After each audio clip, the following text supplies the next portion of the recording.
အားလုံးမင်္ဂလာပါဒီနေ့ဗီဒီယိုလေးကတော့ smartwatch ကို AMOLED display နဲ့မှသုံးကျင်တဲ့သူတွေအတွက် Hoco Y10 Pro လေးကို unboxing လုပ်ပြီးတော့အတူတူကြည့်မှာဖြစ်ပါတယ်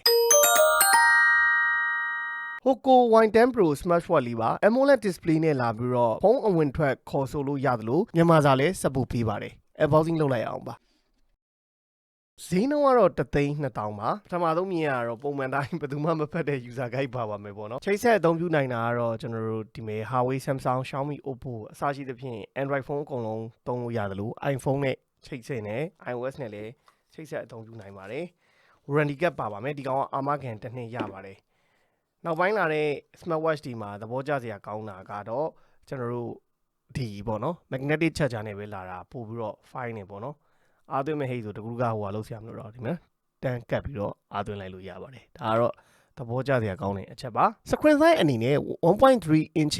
AMOLED display ကိုအသုံးပြုပေးထားပြီး resolution 316 and 316ဆိုတော့ရုပ်ထွက်ကြည်လင်ပြတ်သားမှာတော့သိကြတယ်နာရီရဲ့ body အလွိုင်းတွေအကုန်လုံးကတော့ metal frame နဲ့လုပ်ပေးထားတယ်ပေါ့ပုံမှန်ပဲဒီလက်ပတ်ကျူကတော့ကျွန်တော် silicon သားလေးကိုပဲအသုံးပြုပေးထားတာတွေ့ရပါတယ်အောက်ဘက်မှာတော့ဒီကျွန်တော်ဒီမှာဒီကောင်ကတော့ကျွန်တော်အားသွင်း magnetic charger ပေါက်ရဲနောက် heart rate sensor ပါညာအားလုံးပါတယ်ပေါ့အဲ့တော့ကျွန်တော် power လေးဖွင့်ပြီးတော့ကြည့်ရအောင်လှတော့လှတယ်ဗျနာရီလေးကအနှိမ့်အောင်လေးဆိုတော့ယောက်ျားလေးလည်းကင်လို့အဆင်ပြေမယ်ဖွင့်ဖွင့်ချင်းမှာပဲနာရီကိုချိတ်ဆက်အသုံးပြုဖို့အတွက် application QR code လေးပေါ်တယ်ပေါ့နော်အဲ့တော့ scan ဖတ်ကြည့်အောင်ကျွန်တော်ဒီမှာ application download လို့ပေါ့နော် Android ကတခါလေး download လုပ်လိုက်ပါGo-Fit ပေါ့ Google Play ထဲမှာဆိုတော့ Go-Fit ဆိုပြီးတော့ရှာပြီး download လုပ်လို့ရပါတယ်နောက်တော့ကျွန်တော် Go-Fit ဆိုတဲ့ application လေးကို download လုပ်ပြီးရင်ချိန်လို့ရပါပြီသူက Bluetooth 5.0 support ပေးတယ်နောက်တစ်ခုက battery က 230 mAh ပါတယ်ပေါ့နော်230 mAhဆို9ရက်ကနေ9ရက်ထိအသုံးပြုလို့ရနိုင်တယ်လို့တော့ဆိုထားတာကျွန်တော်တို့တွေ့ရပါတယ်ကဲကျွန်တော် application လေး download ပြီးဟိဆိုတော့ချိန်ရအောင်ပေါ့နော်ဖွင့်လိုက်မယ် Go-Fit တယ်ပေါ့နော်ဒါသူ့ရဲ့ application လေးပါ Go-Fit မှာဒီကောင်ကကျွန်တော်တို့ကို without login ပဲရွေးလိုက်မယ်နော် login မဝင်နေပဲနဲ့ပဲကျွန်တော်တို့ချိန်လိုက်မယ် without login ဆိုပြီးတော့အောက်မှာပါပါတယ်အဲ့တော့ဒီမှာကိုယ့်နာမည်ပေးပေါ့ဗျာကျွန်တော်နာမည်တီဟာဆိုပြီးတော့ပေးလိုက်မယ်ဒါကကျွန်တော်တို့ဒီမှာသူ့ရဲ့ Go-Fit ကလေးကိုနော် notification ပါညာတက်ချင်ရင် allow လုပ်ခိုင်းတာပါတော့ Go-Fit ကိုကျွန်တော်ဒီမှာ allow notification accept လုပ်ပြီးလိုက်ပါအဲ့ဒါမှကျွန်တော်တို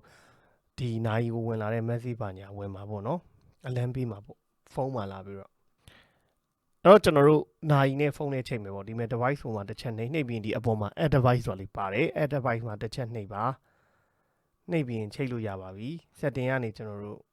ရှာမယ်ပေါ့နော်ဟိုရှာနေပါပြီရှာပြီးတော့ Hoco Y10 Pro ဆိုပြီးတော့ကျွန်တော်တန်းတွေ့ပါပြီချိန်လိုက်ပါမယ်နိုင်မှာတစ်ချက်ကြည့်အောင်နော်နိုင်မှာအမှန်ကြီးလေးပေါ်သွားပါပြီဟဲ့လားအဲ့တော့ကျွန်တော်အခုဆိုရင် Y10 Pro နဲ့ချိတ်ဆက်လို့ပြီးသွားပြီလွဲပါတယ်နော်ဘာမှခက်ခဲမဟုတ်ဘူးအခုနောက်ပိုင်းကအဲ့လိုပေါ့နော်ဟို smartwatch ရောင်းတဲ့ company တွေကဒီကောင်တွေကိုအလွယ်တကူသုံးပြဖို့လဲအကောင့်တွေပါရှောက်စရာမလိုခုနဆိုရင် login လုပ်စရာမလိုတန်းပြီးတော့သုံးလို့ရအောင်ဒီမဲ့တခါတည်း call function ကိုသုံးပါလားပေါ့သုံးပါဆိုရင်ကျွန်တော် do vine ပေါ့နော် vine လုပ်ခဲ့ပါဆိုတော့ဒီမဲ့ကျွန်တော် vine ကိုတစ်ချက်နှိပ်လိုက်ပေါ့မလုပ်ချင်ဘူးဆိုတော့တခါတည်းကြော်သွား call function ကျွန်တော်တို့လုပ်မယ်ပေါ့အဲ့တော့ pair Hoco Y10 Pro ကိုအသုံးပြုမှာဆိုတော့ကျွန်တော်တို့ pair လုပ်လိုက်ပေါ့နော်ဒါဆိုရင်ဖုန်းအဝင်ထွက်ဒီကောင်မှာလက်ခံလို့ရပြီနောက်ဒီမဲ့ incoming call ကိုလက်ခံမှာလားဆိုလက်ခံမယ် SMS လက်ခံမှာလားဆိုရင်လည်းကျွန်တော်တို့လက်ခံမယ်ပေါ့နော်ဒါပေမဲ့ဒီကောင်လေးဒီပြဿနာပါရှိအောင်ဆိုကျွန်တော်အိတ်နေတဲ့အချိန်မှာနိုင်မှာအလန်းလာတက်နိုင်ပါတယ်မလိုအပ်ဘူးဆိုရင်တော့ Messenger တွေ Facebook တွေဘာညာတွေကပိတ်ခဲ့တာတော့ပိုအဆင်ပြေတယ်ဒါကကျွန်တော်ကဆန်းတာမို့လို့ဒါဒီ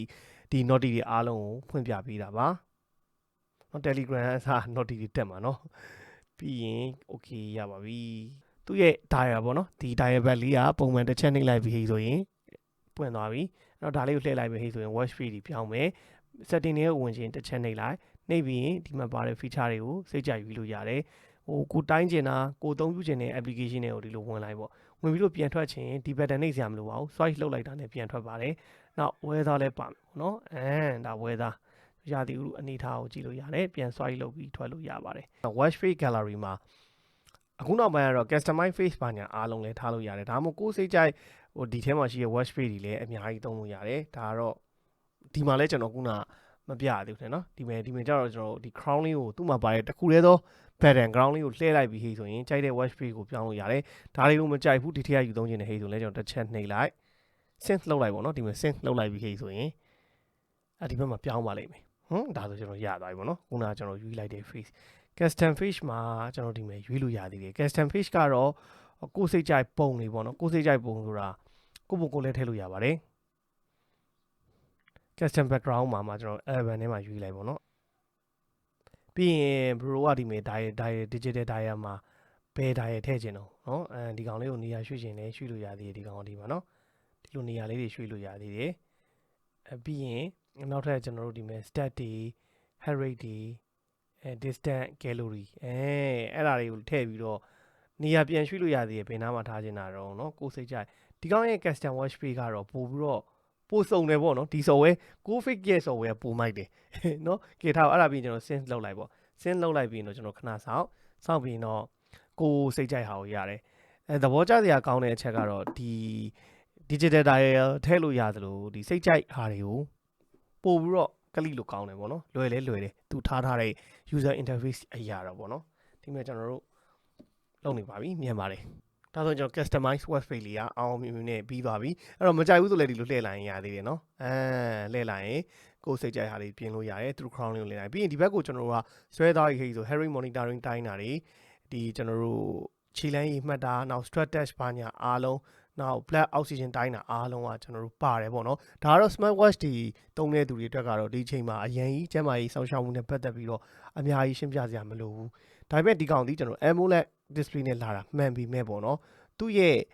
ဒီဟိုမှာပေါ့နော်နာရီ setting မှာတော့ always on display မပါဘူးလက်မြောက်လိုက်ပြီးခေဆိုရင်တော့နာရီပွင့်ပေးမယ်ပေါ့နော်အဲ့ဒီ feature လေးပါတာပဲတွေ့ရတယ် always on display တော့ရမှာမဟုတ်ပါဘူးကျွန်တော်ဒီမှာပေါ့နော်ဒီလိုလက်မြောက်လိုက်ပြီးခေဆိုရင်တော့တန်းပွင့်တယ်အဲ့တော့ဒီတိုင်းကျွန်တော်တို့ချထားပြီးခေဆိုရင်တော့နာရီကလင်းမှာမဟုတ်ဘူးလေလိုလက်မြောက်ပြီးတော့ကြည့်လိုက်ပြီးခေဆိုရင်တော့တန်းပြီးတော့ကျွန်တော်တို့ပွင့်ပါလိမ့်မယ်ယောက်ျားလေးတော့သဘောကျလိမ့်မယ်ဗျာနော်လှတာတော့တော်တော်လှတယ်နောက်နာရီတိုင်းခွက်ကလည်းအဟန့်နည်းနည်းကြီးရဆိုတဲ့အနေထားမှာရှိရလက်သေးတဲ့သူဆိုရင်တော့နာရီအကြီးဖြစ်နေလိမ့်မယ်ပေါ့နော်တော့ sport move ကလည်းအများကြီးပါတယ်ပေါ့နော်ဒီမှာ run နဲ့ track me walk cycling climbing basketball badminton football free movement နော်နောက် personalization ဆိုပြီးတော့တက်ပြန်ပြီးတော့တတ်မှတ်လို့ထည့်ပြီးလို့ရသေးတယ်ဒီကောင်ကရေးဆိုခံပါတယ် IP68 ပါတာဖြစ်တဲ့အတွက်15ပြီပေါ့နော်9မီတာ15ပြီမှာမိနစ်30လောက်အချိန်ခံနိုင်ပါတယ်အဲ့တော့ရေကူးလဲရတယ်ရေချိုးရင်လည်းဝတ်လို့ရတယ် Harry ဘာညာတိုင်းရင်လည်းဒီမှာတော့ Harry ဒီထဲမှာဝင်ပြီးတိုင်းလို့ရတယ်ရှေ့ရနေလည်းတိုင်းလို့ရတယ်ပေါ့နော်အဲ့တော့တိုင်းရင်ဒီပဲကျွန်တော်တိုင်းလိုက်ပေါ့နောက်ဒီမှာကျွန်တော် Harry တိုင်းနေပါပြီကဲထားပါအဲ့တော့ပြန်ထွက်ချင်တော့လွယ်တယ် back ကိုဒီလိုမျိုးဆွဲလိုက်တာနဲ့ Harry ပြန်ထွက်တယ်နောက် stress test ဘာညာပါတယ်အခုနာကနောက် tuning oxygen တိုင်းဖို့ SpO2 နော် breathing exercise အားလုံးပါတယ် raise your hand ပေါ့နော် raise your hand feature ပဲပါတာ screen time က90မိနစ်နဲ့အောင်မလား30 second နဲ့အောင်မလားဒါထားလို့ရတယ်ဒါပဲပေါ့နော် always on display တော့မပါဘူးတချို့ကျတော့ AMOLED display နဲ့လာပြီးတော့ always on display ပါမယ်ထင်တော့ဒီကောင်မှာတော့မပါဘူး always on display ပုံမှန်ကျွန်တော်တို့ဖုန်းခေါ်မဲ့ dialer feature ဘာညာအားလုံးပါတယ်เนาะအဲ့တော့ဒါနာကြီးဟာပါအဲ့တော့ဒီမှာပေါ့နော်ကျွန်တော်တို့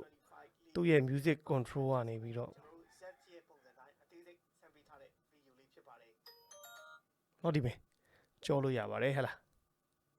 ကျွန်တော်ဖုန်းခေါ်ဖို့ feature လည်းဒီမှာပါတယ်တခါလေဒီကနေခေါ်လို့ရတယ်ကျွန်တော်ဒီမှာဖုန်းဝင်ပါပြီเนาะအဲ့တော့ဒီမှာဖုန်းပြောလို့ရတယ် speaker လည်းဒီမှာအဆင်ပြေတယ်ပေါ့เนาะဒါကတော့ကျွန်တော်တို့သူ့ရဲ့ဟို call recording ကိုတစ်ချက်ဆန်းပြီးတာပေါ့ hello เนาะဒီကလည်းအတန်ထွက်ပါတယ်ကျွန်တော်ဒီမှာเนาะကျွန်တော်တို့လိပ်စာလေးပို့ပြတာပေါ့เนาะဒီမဲ့လည်းမြင်ဘက်ရက်ကွက်ပျော်ဝဲမျိုးဆိုပြီးတော့ဟလာဒါဆိုရင်လည်းကျွန်တော်တို့မြန်မာလိုကောင်းကောင်းဖတ်လို့ရပါတယ်ကင်မရာပေါ့เนาะဒီမဲ့ဒီကောင်ဆိုရင်တော့မရတော့ဒီမှာတော့ support မပေးဘူးအဲ့ဒီကင်မရာကိုသုံးချင်ရင်သူ့နာရီ COVID ပေါ့เนาะ COVID ဆိုတဲ့ application တွေကိုဝင်ပြီးတော့မှ तू ကသူ့ရဲ့ဒီ application ထဲမှာကင်မရာပါမယ်ဟုတ်လားအဲ့တော့အဲ့ကင်မရာမှာကျွန်တော်တို့သုံးမှရပါမယ်ဒီမဲ့ကင်မရာပေါ့နော်အဲ့ကင်မရာလေးတွေကိုဝင်ပြီးတော့မှကျွန်တော်တို့ကရိုက်မှသူ့နာရီ remove ကအလုပ်လုပ်ပါမယ်ဒါလေးကကျွန်တော်တို့မဖြစ်မနေသိထားဖို့လိုတော့ပါနောက်ထပ်ကကျွန်တော်ဒီ main ကလေးတွေအတွက်ဆိုရင်လည်း period tracker ဆိုပြီးတော့ menstruation လာတာကိုကျွန်တော်တို့မှတ်ပြီးတဲ့ feature တစ်ခုပါတာကိုတွေ့ရပါတယ် firmware update ကရှိသေးလားမသိlatest version နဲ့เนาะ latest version ဖြစ်ပြီးသားလို့ပြောပါတယ်ကဲဟုတ်ပါပြီအဲ့ဒါပဲပေါ့နော်အနည်းချုပ်အနေနဲ့ကတော့ဗျာ smart watch ကိုအာမခံလေးပါရမယ်မြန်မာစာလေး support ပေးရမယ်ကောဝင်ထွက်တွေလည်းအဆင်ပြေရမယ်ဈေးလည်းတင်ရမယ်ဆိုရင်တော့ Y10 Pro လေးကတော့မစိုးဘူးဈေးတန်းအနေနဲ့ကတော့3,200,000ဝန်းကျင်လောက်တော့ရှိတယ်အားနည်းချက်အနေနဲ့က always on display တော့မပါဘူးဒီကျွန်တော်တို့လက်ကိုမျှပြီးတော့ကြည့်လိုက်တဲ့အချိန်မှာ raise to hand ပေါ့နော်အဲ့ feature နဲ့ပဲပါဝင်တာကိုတွေ့ရတယ်ကျန်တာကတော့ကျွန်တော်တို့ပုံမှန် smartwatch 3သိန်းကျော်သုံးမဲ့သူတွေအတွက်ကတော့ perfect ဖြစ်တဲ့ feature တွေပါဝင်တဲ့ smartwatch တစ်လုံးလို့ပြောရင်းနဲ့ကျွန်တော်ဒီနေ့ video လေးကိုဒီမှာလည်းအဆုံးသတ်ပါမယ်အားလုံး bye bye ပါ